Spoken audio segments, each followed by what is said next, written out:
श्री राधा कृष्णाय नमो नमः। सर्वप्रथम मैं भगवान श्री राधा गोविंद के चरण कमलों की वंदना करता हूँ।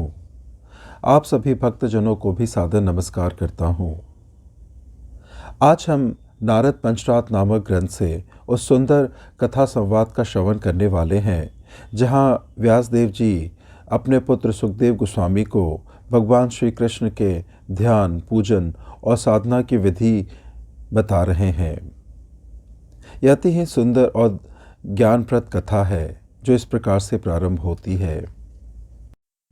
श्री व्यासदेव जी बोले, जो व्यक्ति प्रतिदिन आस्तिकता पूर्वक श्री कृष्ण की पूजा करता है, वह इसी संसार में अत्यंत अल्पकाल में प्रचुर लक्ष्मी प्राप्त कर लेता है और अंत में शुद्ध हो परम धाम को चला जाता है।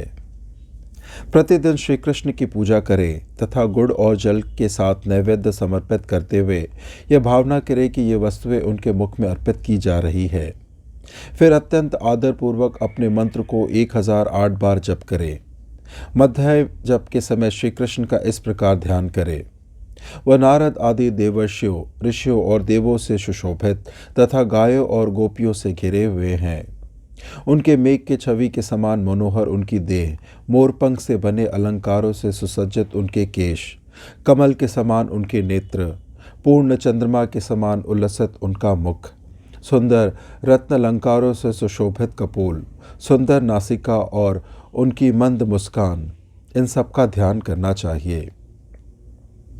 वो पीतांबर धारण किए हुए हैं। उनके सुंदर नुपुर, कमर में लटकती छोटी छोटी घंटियों की माला, उनके केयूर, उनके विविध आभूषण और उनका बदन अत्यंत मनोहर है। उनका शरीर दिव्य अनुलेपनों से सुंदर है तथा उनकी अम्लान वनमाला उन्हें कामदेव के समान शोभा प्रदान कर रही है। उनके बाएं हाथों में मधुर ध्वनि उत्पन्न करती वेणु अथवा पशुओं को हाँकने की लकड़ी है और दाहिना हाथ सभी वांछित इच्छाओं को पूर्ण करने में दक्ष है। भक्ति पूर्वक साधक इस प्रकार श्रेष्ठतम रत्न अलंकारों को धारण किए हुए श्री कृष्ण का ध्यान करके समृद्धि प्राप्ति के लिए उनकी पूजा करे। इस प्रकार ध्वज, चिन्ह, वज्र और अंकुश आदि लेवे श्री कृष्ण की दीक्षा के नियमों के अनुसार पूजा करने के बाद साधक को उन्हें सुवर्ण पात्रों में रखकर नैवेद्य आदि समर्पित करना चाहिए। यह भावना करनी चाहिए कि भगवान श्री कृष्ण का मुख ताज़े मक्खन और खीर से तृप्त हो गया है। फिर अपने मंत्र का 108 बार अथवा 1000 बार जप करना चाहिए। जो मनुष्य नित्य गोपी वल्लभ श्री कृष्ण की भक्ति पूर्वक अर्चना करता है, उसे सभी देवता नमस्कार करते हैं और सभी लोग उसके वश में हो जाते हैं। वह मेधा, श्री, कांति और सौभाग्य से युक्त होकर दीर्घायु प्राप्त करता है तथा पुत्रों, मित्रों, पशुओं, भूमि और अनन्याय भोगों को प्राप्त करके अंत में श्री कृष्ण के धाम को प्राप्त होता है। कुछ पंडितों का कहना है कि तृतीय काल संध्या अथवा रात्रि में ही श्री कृष्ण की अर्चना करनी चाहिए।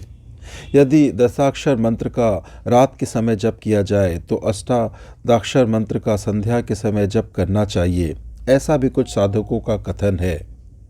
संध्या के समय साधक को श्री कृष्ण की पूजा विविध सुंदर उद्यानों और 16 सहस्त्र भवनों से सुशोभित द्वारवती में करना चाहिए।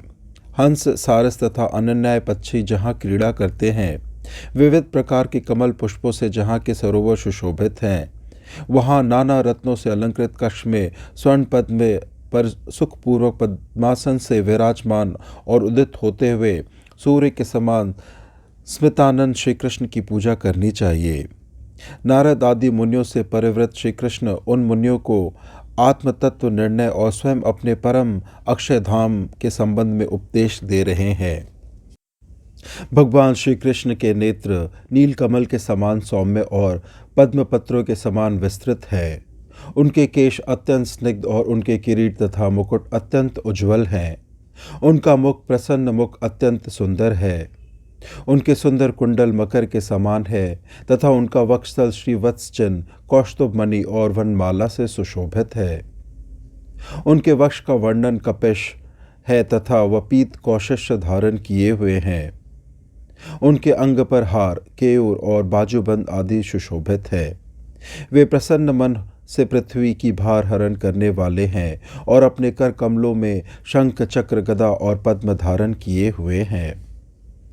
श्री कृष्ण का इस प्रकार ध्यान करते हुए मंत्री को पहले अंग पूजा, आवरण पूजा और फिर उनकी महर्षियों सहित द्वितीय आवरण पूजा करनी चाहिए। फिर उसके बाद तृतीय आवरण की पूजा करनी चाहिए। दिशाओं के अग्रभाग में नारद, पर्वत, विष्णु, षटता रहित उद्धव, विश्वक्सेन, विष्णु, शैन्य, कार्तिकेय और गरुड़ की पूजा करनी चाहिए। फिर इंद्राद्रि दिक्पालों और उनके आयुधों की 2 आवरणों में विधिवत पूजा करके खीर निवेदित करें। तदुपरांत शर्करा मिश्रित दुग्ध की भावना से जल द्वारा हरि का तर्पण करके साधक को पुरुषोत्तम श्री कृष्ण का ध्यान करना और अर्थाज्ञान पूर्वक मंत्र का 108 जप करना चाहिए। सभी पूजा और होम अध्याय के समय करना चाहिए अथवा उनका आसन आदि से लेकर अर्ध पर्यंत पूजन करके स्तुति और नमस्कार करें। आत्मा को हृदय में लाकर उसे भगवान को अर्पित करें। जब इस प्रकार आत्मार्पण किया जाता है और साधक तन्मय होता है तब उसे पुनः परमात्मा की पूजा करनी चाहिए। आगे श्री व्यासदेव जी कहते हैं, प्रतिदिन जो संध्या समय इस प्रकार नित्य वासुदेव की पूजा करता है उसकी सभी मनोकामनाएं पूरी हो जाती है और अंत में वह परम गति प्राप्त करता है। यह ध्यान करना चाहिए कि रम्य यमुना तट पर बहता हुआ मंद पवन स्थल पद्मों के उज्ज्वल रेणु को इधर उधर उड़ा रहा है। वही दिव्य शरीर में अपनी प्रिय गोपियों के साथ परस्पर प्रेम में आकृष्ट हो रास मंडल में श्री कृष्ण विविध प्रकार की क्रीड़ाएं करते हुए कभी हंस रहे हैं और कभी परिहास द्वारा दूसरों का मनोरंजन कर रहे हैं। कामबान से उन्मत्त सैकड़ों गोपियों से यमुना तट भरा है। सभी सुंदर सुगंधित पुष्पों से सुशोभित है। आकाश में चमकते हुए चंद्रमा की ज्योत्सना में संपूर्ण क्षेत्र प्रकाशित है, जिससे वह स्थान एक श्वेत मंडल बन गया है जहाँ भ्रमर क्रीड़ा कर रहे हैं। वह स्थान विद्याधरों, किन्नरों, सिद्धों, देवों, गंधर्वों, नागों और जंगचारणों का प्रिय स्थल बन गया है। आकाश में सुंदर यानों पर स्थित होकर देव कन्याएं वहां की शोभा और का अवलोकन कर रही है। यद्यपि वे सबसे पृथक थे तथापि सभी गोपियों के हाथों में उनका हाथ था। इस प्रकार वे सबके अंतरंग बने हुए थे। भ्रमर उन गोपियों के नेत्रों के नील कमल समझकर उनके लिए व्यवधान उत्पन्न कर रहे थे। इसी समय एक आश्चर्यमय घटना होती है। सभी गोपियों को लगता है कि उनका प्रिय उनसे वियुक्त हो रहा है, अतः अपने प्रिय के वियोग के कारण सभी व्यथित हो उठती हैं। पुनः जब उन सब के सप्त स्वरों, मूर्छनाओं और तानों सहित संगीत रागनी सुना तब सबके मन में मधुर भावनाएं उठने लगी। इस प्रकार उन गोपियों की शारीरिक दशा उनकी मनोदशा से सर्वथा भिन्न थी। वे सभी मरकतमणि तथा सूर्योदय कालीन कमल के समान प्रतीत हो रही थी। गोपियों का वर्ण अत्सी पुष्प के समान लाल था। उनके नेत्र सूर्योदय कालीन नीलकमल और पलाश पत्र के समान थे। उनके केश नव पल्लव युक्त गुलच की लता और मोर पक्ष के समान थे और उनके हाथ अत्यंत सुंदर प्रतीत हो रहे थे। कपोलों पर लटकते रत्न जटित कुंडलों से सुशोभित ये कुटिल भ्रिकुटियों वाली गोपियां रत्नों से निर्मित अनेक अलंकार धारण किए हुए थी और उनका मुख आंचलों से ढका था।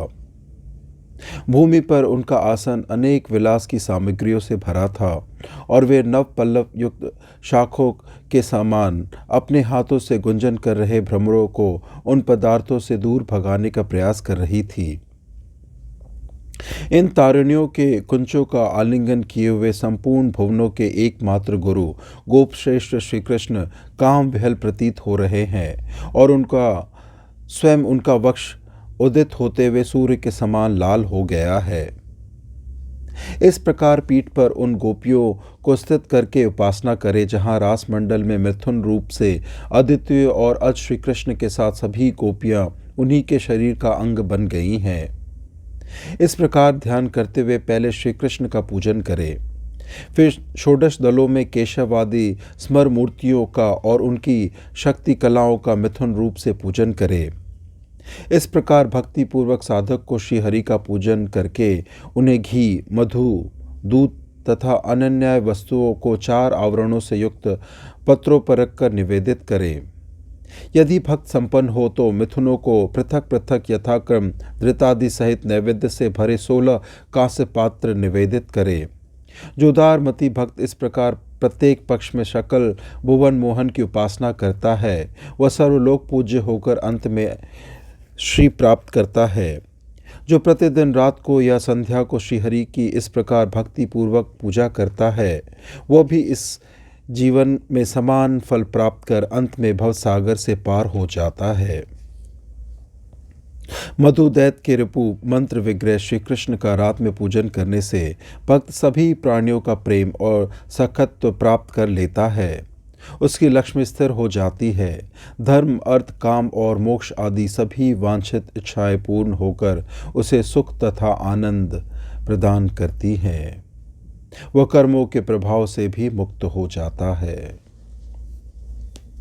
इस प्रकार से श्री नारद पंचरात में वर्णित श्री व्यासदेव जी द्वारा अपने पुत्र सुखदेव जी गोस्वामी को कथित भगवान श्री कृष्ण के पूजन साधना की उपासना की कथा यहीं संपन्न होती है।